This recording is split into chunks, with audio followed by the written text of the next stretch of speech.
વિદ્યાર્થી મિત્રો, કુલમના નિયમમાં આપણે આજે એક સ્ટેપ આગળ વધીએ છીએ.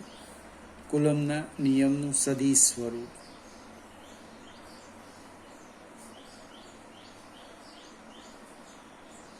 જૂના કોર્સમાં 2 માર્ક માટે અગત્યનો પ્રશ્ન હતો.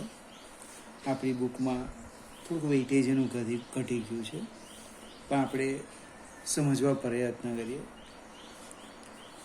યામ પદ્ધતિ લઈએ. ફિગર પહેલાં સમજાવું છું, પછી એનું વર્ણન કરીએ.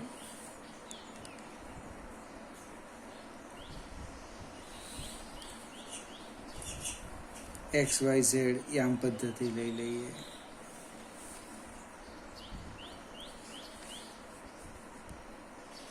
X અક્ષ, Y અક્ષ અને Z અક્ષ. 2 સજાતીય વિદ્યુત ભાર લઈ લઈએ. એક અહીંયા લઈ લઈએ Q1, બીજો અહીંયા મૂકી દઈએ Q2. આને 1 કહેતા 2 કહેવાય, અને 1 કહેતા 2. Q1 કીધા પછી સ્થાન સદિશ બતાવી દો આ રીતે. આને કહેવાના સ્થાન સદિશ R1. આ બિંદુ કહેવાના સ્થાન સદિશ R2.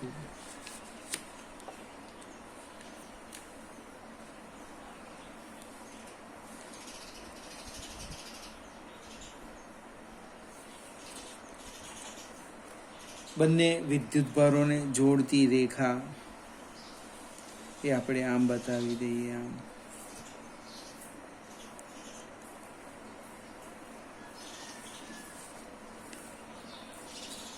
સજાતીય વિદ્યુતભાર છે એટલે અપાકર્ષણ બળ લાગશે. Q1 આમ જશે અને Q2 આમ જશે. Q1 આમ કેમ જાય તો કે એને ધક્કો મારે. ધક્કો મારે મીન્સ એના ઉપર બળ લગાડે, એને કેમ F12. Q2 આમ કેમ જાય તો કે એના ઉપર Q1 બળ લગાડે, ધક્કો મારે, અપાકર્ષણ બળ, એટલે દિશા લખી દઈએ સદિશ F21. પહેલાં આકૃતિનું વર્ણન કરીએ. આકૃતિમાં શું દર્શાવેલું છે? ચોપડીમાં યામ પદ્ધતિનો ઉપયોગ કરેલો નથી, સીધું જ બતાવ્યું છે. R1 R2 કંઈક X અક્ષ Y અક્ષ Z અક્ષ બતાવ્યા નથી. એ જરૂરી પણ નથી, ડાયરેક્ટ પણ લખી શકાય એવું છે. સંદર્ભ બિંદુ O થી અથવા ઉગમ બિંદુ O થી R1 અને R2 સ્થાન સદિશે આવેલા બિંદુવત વિદ્યુતભારો. બિંદુવત વિદ્યુતભારો Q1 અને Q2 છે. સંદર્ભ બિંદુ O થી R1 અને R2 સ્થાન સદિશે આવેલા બિંદુવત વિદ્યુતભારો કયા છે? સજાતીય વિદ્યુતભારો Q1 અને Q2 છે. બંને પ્લસ કે બંને માઇનસ. હવે Q1 થી Q2 ની દિશાનો અથવા 1 થી 2 ની દિશાનો જે લખે તે Q1 થી Q2 ની દિશાનો સ્થાનાંતર સદિશ. Q1 થી Q2 ની દિશાનો સ્થાનાંતર સદિશ. 1 થી 2 ની દિશાનો 1 થી 2 એટલે આમ લખવાનું સબસ્ક્રિપ્ટ. સ્થાનાંતર સદિશનો R કઈ દિશાનો? 1 થી 2 બરાબર સદિશ R2 માઇનસ સદિશ R1. એ જ દિશાનો એકમ સદિશ લખીએ. એ જ દિશાનો એકમ સદિશ. એકમ સદિશ આમ લખાશે. એકમ સદિશ R12 યુનિટ વેક્ટર, કેપ બતાવવાની, તીર નહીં મૂકવાનું, બરાબર સ્થાનાંતર સદિશ ભાગ્યા તેનું મૂલ્ય. મૂલ્ય મીન્સ બંને વિદ્યુતભાર વચ્ચેનું અંતર થવાનું. હવે એને આપણે 1 થી 2 ની દિશાનો એકમ સદિશ આકૃતિમાં બતાવી દઈએ. તો 1 થી 2 ની દિશા એટલે આપણી આ થવાની, આ Q1 થી Q2 એકમ સદિશ R12. કોઈક લખી દે સ્થાનાંતર સદિશ તો પણ ચાલે, વાંધો નહીં. આગળ જઈએ. હવે Q2 પર Q1 વડે લાગતું બળ, Q2 પર Q1 વડે લાગતું બળ. તો બળ એટલે F. કોના પર લાગે? Q2 પર, એટલે સબસ્ક્રિપ્ટ 2 કોણ લગાડે? Q1, F21. તો એનું મૂલ્ય આમ લખાશે K Q1 Q2 અપન માનાંકમાં R12 માનાંકનો વર્ગ. ફરીથી મૂલ્ય લખ્યું છે આપણે. Q2 પર Q1 વડે લાગતું બળ F21 બરાબર K Q1 Q2 છેદમાં તેમની વચ્ચેના અંતરનો વર્ગ. હવે સ્થાનાંતર સદિશ R12 એનું મૂલ્ય એટલે Q1 અને Q2 વિદ્યુતભાર વચ્ચેનું આ અંતર થશે. સ્થાનાંતર સદિશનું મૂલ્ય એટલે શું થવાનું? અંતર થવાનું. આપણો તો પ્રશ્ન છે સદિશ સ્વરૂપ. તો કે સદિશ F21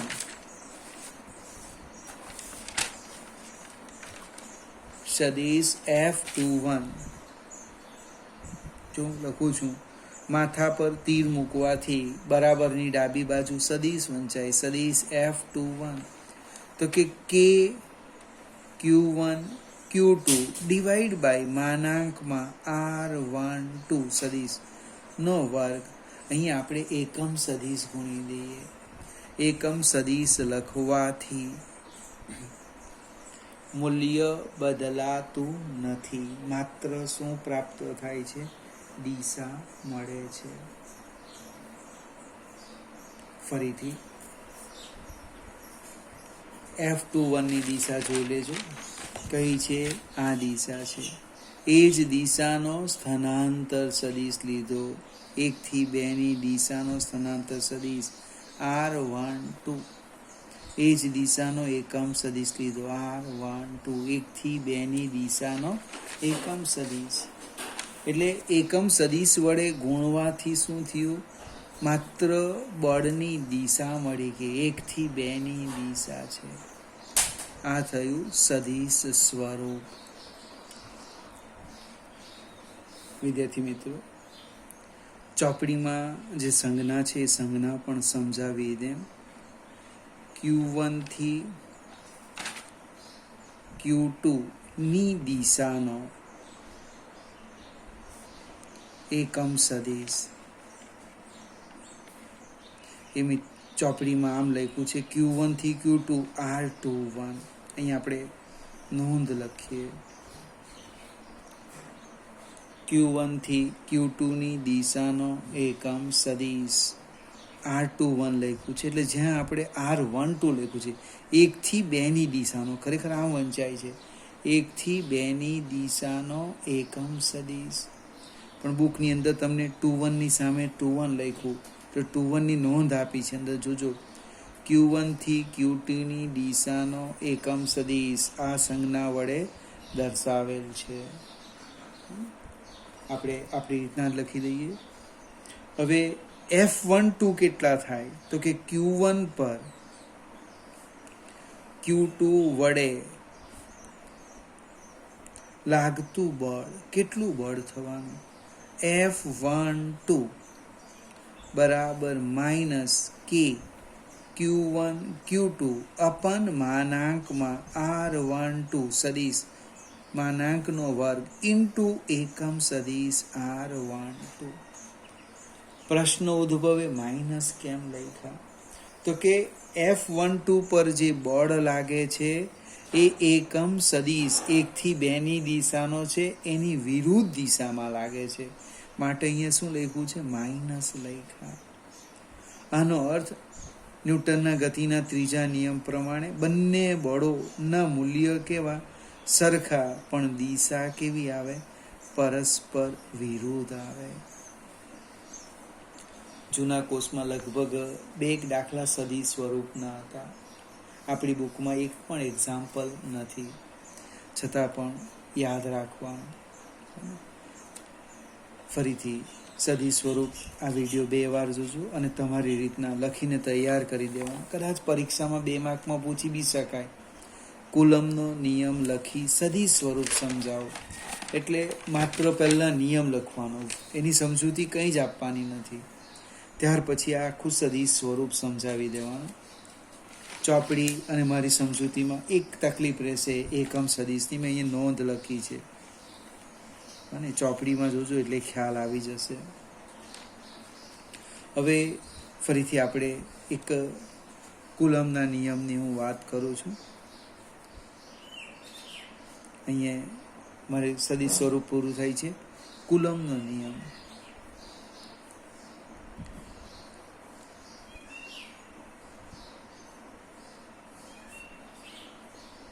માત્ર મૂલ્યની વાત કરું, F = K Q1 Q2 અપાન R². હવે કેનો સમપ્રમાણતાનો અચળાંક એવું આપણે સમજાવ્યું હતું. આ આગળ સમજાવવાનું હતું, વચ્ચે ભૂલી ગયો હતો, એટલે એની ચર્ચા આપણે અહીંયા કરીએ છીએ. ખરેખર કે કોની જગ્યાએ લખવામાં આવે? મેઇન વસ્તુ તો એ છે કે કે જે લખેલો છે એ કે કોની જગ્યાએ લખ્યો છે. તો કે હવે તમારે આમ લખવાનું 1/4πε0. ટેવ પાડવાની, કે લખવાનો જ નહીં. કે બરાબર 1/4πε0.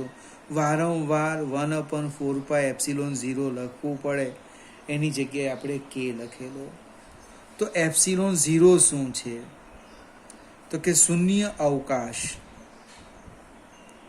અને ચોપડીમાં એક બીજો શબ્દ પણ લખેલો છે, મુક્ત અવકાશ. શૂન્ય અવકાશ અથવા મુક્ત અવકાશ નો પરાવૈદ્યુતાંક અથવા તો અંગ્રેજીમાં લખવું હોય તો પરમિટિવિટી. ફરીથી ε0. તમારે આ પરમિટિવિટી શબ્દ યાદ રાખવાનો છે. શૂન્ય અવકાશનો પરાવૈદ્યુતાંક અથવા શૂન્ય અવકાશની પરમિટિવિટી. ε0 ને શું કહેવાના? શૂન્ય અવકાશની પરમિટિવિટી, પરાવૈદ્યુતાંક. હવે એનો એકમ કેવી રીતે લખવાના? તો કે ε0 બરાબર 1/4πk. ε0 બરાબર 1/4πk. એટલે કેનો એકમને ઉલટાવી કાઢવાના, અથવા તો F લખો. તમને આ અનુકૂળ નહીં આવે તો આ રીતના લખો, અથવા F બરાબર, હવે તમારે આ જ ટેવ પાડવાની, 1/4πε0 Q1 Q2 અપાન R². હું પણ વારંવાર કે લખીશ, પણ તમારે કે નહીં લખવાનું, આ જ લખવાનું. ε0 ને સૂત્રના કરતા કરી દઈએ. જો શું થાય, 1/4πk Q1 Q2 અપાન R². એનો એકમ લખવાના. જો એકમ, ε0 નો યુનિટ અહીંથી જ લખી દેજો. કુલમ ગુણ્યા કુલમ, કુલમ સ્ક્વેર. છેદમાં કોણ છે? મારી ભૂલ થઈ ગઈ, F છે. F એટલે બળ, બળ એટલે ન્યૂટન. R અંતરનો વર્ગ એટલે coulomb square per newton into metre square. Coulomb square per newton into metre square. પારિમાણિક સૂત્ર લખો. શૂન્ય અવકાશની પરમિટિવિટીનું પારિમાણિક સૂત્ર Q2 newton, M1 L1 T-2 L2. L1 અને L2 આધાર સરખા, ગુણાકાર ઘાતાંકનો સરવાળો એટલે L3 થશે. જે ઉપર જાય એટલે શું થાય? માઇનસ થાય. M-1 L-3, આ માઇનસ છે તે પ્લસ થવાના. T2 Q2. કોઈ કે મને Q ગમતો નથી તો Q બરાબર લખવાના AT. તો શું થશે? પારિમાણિક સૂત્ર જો M-1 L-3 T2. Q ની જગ્યાએ લખવાનું Q2 એટલે A2 T2 એટલે M-1 L-3 T4 A2. Coulomb અચળાંકનું પારિમાણિક સૂત્રમાં અહીંયા શું હતું? 2 પ્લસ હતા અને આ માઇનસ હતા. અહીંયા આ માઇનસ થયા વ્યસ્ત પ્રમાણમાં. ε0 અને k કેવા છે? વ્યસ્ત પ્રમાણમાં થઈ ગયા છે આ સૂત્ર. આ રીતે આનો ઉપયોગ કરે તો મારે k નું યાદ રાખવું પડે. જો k ન યાદ રાખવું હોય તો સરસ કુલમનો નિયમ લખી દીધો. F બરાબર 1/4πε0 Q1 Q2 r². ફરીથી વિદ્યાર્થી મિત્રો, આજે ખૂબ અગત્યના મુદ્દા જોયા. એમાં ગઈકાલના એટલે આગલા વિડીયોમાં કુલમના નિયમની સમજૂતી હતી. આજે એનું સદિશ સ્વરૂપ સમજાયું અને અચળાંકની વાત કરી. હવે પ્રશ્ન છે જ આપણે આગળ જઈએ, નવો મુદ્દો લઈએ. આજે કુલમનો નિયમ છે એ નિયમ માત્ર 2 જ બિંદુવત વિદ્યુતભારો વચ્ચે લાગતા બળનું મૂલ્ય આપે. વ્યવહારમાં તો ઘણા બધા વિદ્યુતભારો છે, તો તેને કારણે કોઈ એક વિદ્યુતભાર પર કેટલું બળ લાગે, તો એ કેવી રીતે શોધવાના એની તરફ શરૂઆત કરીએ આપણે. ધારો કે એક વિદ્યુતભાર અહીંયા છે Q1, બીજો સપોઝ અહીંયા છે Q2, ત્રીજો લઈ લેવ Q3, ચોથો કંઈક આમ મૂકી દેવ Q4. હવે યામ પદ્ધતિનું ઉગમ બિંદુ, હું યામ પદ્ધતિ હવે દોરતો નથી, અથવા તો સંદર્ભ બિંદુ કોઈક જગ્યાએ લખી દેમ છું. સપોઝ હું અહીંયા મૂકી દેમ સંદર્ભ બિંદુ O. તો જો સ્થાન સદિશ બતાવી દઈએ આપણે આ રીતના. આ Q1 નો સ્થાન સદિશ, એને નામ આપી દેવાના R1. આ Q3 છે તો એનું નામ આપવાના R3.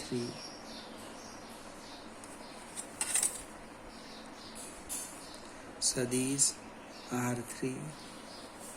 આ Q4 છે તો એનું નામ આપવાના આપણે R4.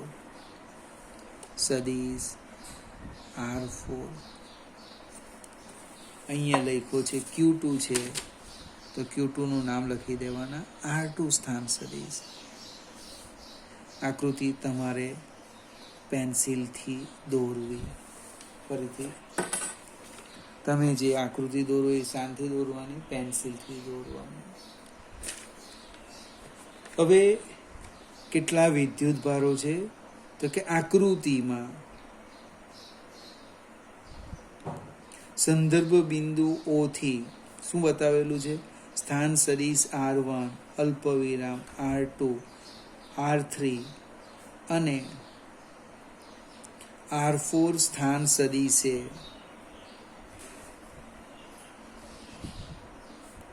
અનુક્રમે કયા કયા વિદ્યુતભારો આવેલા છે? Q1, Q2, Q3 અને Q4 વિદ્યુતભારો આવેલા છે. ફરીથી સંદર્ભ બિંદુ O થી R1, R2, R3 અને R4 સ્થાન સદિશે અનુક્રમે Q1, Q2, Q3 અને Q4 વિદ્યુતભારો આવેલા છે. પ્રશ્ન લખીએ. Q3 પર બાકીના વિદ્યુતભારો વડે, જોજો વાક્ય રચના, Q3 પર બાકીના વિદ્યુત ભારો વડે લાગતું બળ, એને આપણે સંજ્ઞા આપવાના F3. કેટલું બળ લાગે તો આપણે પહેલાં શબ્દમાં લખીએ ગણિતમાં, પછી આકૃતિમાં બતાવો. તો કે F3 આમ લખાશે. F3 પર પહેલું કોઈ પણ લઈ લઈએ, ક્રમમાં લઈએ તો પહેલું કોણ લગાડે? ચલો આકૃતિ સમજાવતો જાઉં. આ રીતે એરો બતાવો. અપાકર્ષણ બળ લાગતું છે બને આમ, એટલે આમ લાગવાનું. આમ આ બળ લાગવાનું F3(1). ચાલો પછી કોણ લગાડે? F3(2). કઈ દિશામાં? જો બંનેને જોડતી રેખાની દિશા. આકૃતિ સમજવા પ્રયત્ન કરવાનો, ગોખવાનું નથી. F3(2). ત્યાર પછી કયું બળ લાગે?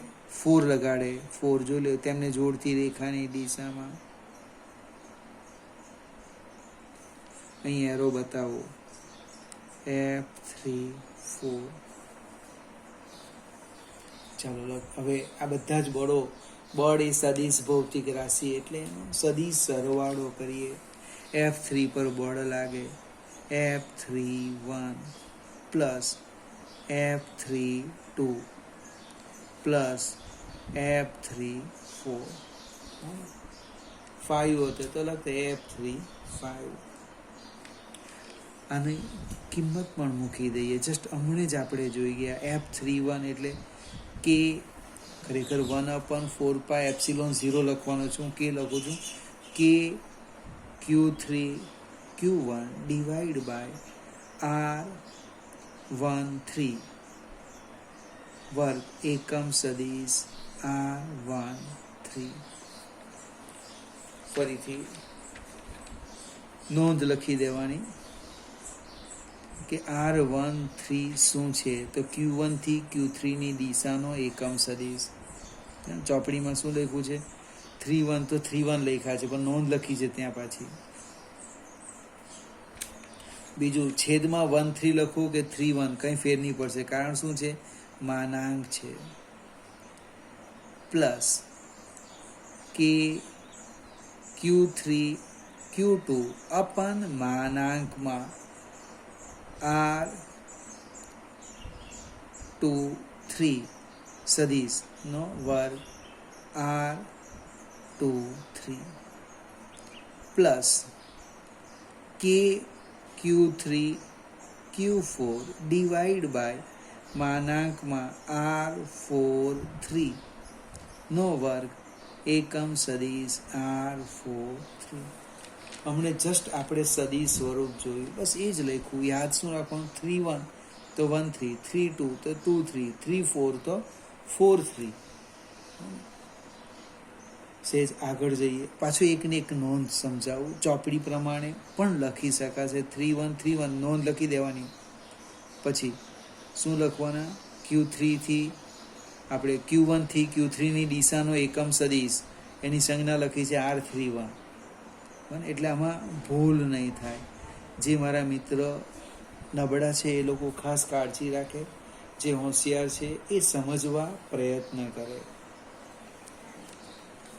હવે આમાંથી જે કંઈક સામાન્ય નીકળે એ બહાર કાઢી લઈએ. તો F3 આમ લખાશે. સદિશ F3 બરાબર કે Q3 અને અકાઉન્ટ્સમાં લખી દઉં, બાકી રહી ગયું તે Q1 અપન માનાંકમાં R13 નો સ્ક્વેર ઇન્ટુ R13 એકમ સદિશ, પ્લસ બીજું સ્ટેપ, પ્લસ ત્રીજું સ્ટેપ. આમ અને ટૂંકમાં પણ લખાય છે સમેશન કે કોમન Q3 કોમન QI લખવું, I અપન માનાંકમાં RI3 સદિશ નો વર્ગ એકમ સદિશ RI3. જો અહીંયા I બરાબર લખો 1 3 4. I is not equal to 3. I ની શરૂઆત કરવાના. ક્યાંથી કરવાના? I ની શરૂઆત 1 થી 4 સુધી. પણ આઈની કિંમત કઈ નહીં લેવાની, 3 નહીં લેવાની, 3 નથી આવતી. જો ફરીથી મિત્રો વ્યાપક સ્વરૂપ લખીએ. જેમાં વિદ્યુતભાર વડે લાગતું બળ, તો કે એફ જે. વાક્ય રચના જોજો. સમેશન આઈ બરાબર જે બરાબર 1 થી n, પણ શરત લખવાની, જે ઇઝ નોટ ઇક્વલ ટુ આઈ. કે ક્યુ જે ક્યુ આઈ આર આઈ જે નો વર્ગ ઇન્ટુ એકમ સદિશ આર આઈ જે. હવે જેની કિંમત 3 લેવ તો આઈ 3 નહીં લેવાના, જેની કિંમત 2 લેવ તો આઈ 2 નહીં લેવાના. તમે આ હવે આ વિડીયો જોવાથી આવડવાનું નથી, લખવું પડશે. પહેલાં તો તમારે આકૃતિ દોરવી પડશે, સમજવું પડે આ રીતના. એટલે આશા અથવા વિશ્વાસ રાખું આજે ઘણું સમજાવેલું છે સદિશ સ્વરૂપ, અને એના પરથી આપણે એક કરતાં વધારે વિદ્યુતભારો વડે કોઈ એક પર લાગતા બળની સમજૂતી આપી છે. માત્ર પહેલાં આકૃતિ દોરો અને બળ દર્શાવો, સરવાળો કરો, ત્યાર પછી લખવાની ટેકનિક 3-1, 1-3, 3-2, 2-3, 3-4, 4-3. છેદમાં કંઈ ફેર નહીં પડશે. 4-3 લખો કે 3-4, કેમ તો કે માના અંક છે એટલે એમાં દિશા આવવાની નથી, માત્ર મૂલ્ય છે, મૂલ્ય. અને બુક પ્રમાણે જોઈશું તો અહીંયા 3-4 લખેલું હશે, 3-2, 3-1, તો નોંધ આપી દેવાની. મેં નોંધ કઈ રીતના આપી છે? 1 થી 2 ની દિશાનો સ્થાનાંતર સદિશ, તો કે R12, જે આપણી સદિશની પદ્ધતિ છે એનો ઉપયોગ કરેલો છે. વિદ્યાર્થી મિત્રો, આજે થોડું વધારે ચલાવેલું છે, પણ આશા રાખું બરાબર અભ્યાસ કરી લેજો. ન ખ્યાલ આવે અથવા આજે હું સાંજે ફોન અથવા કંઈક કોન્ટેક કરીશ તમારો કોઈક રીતે.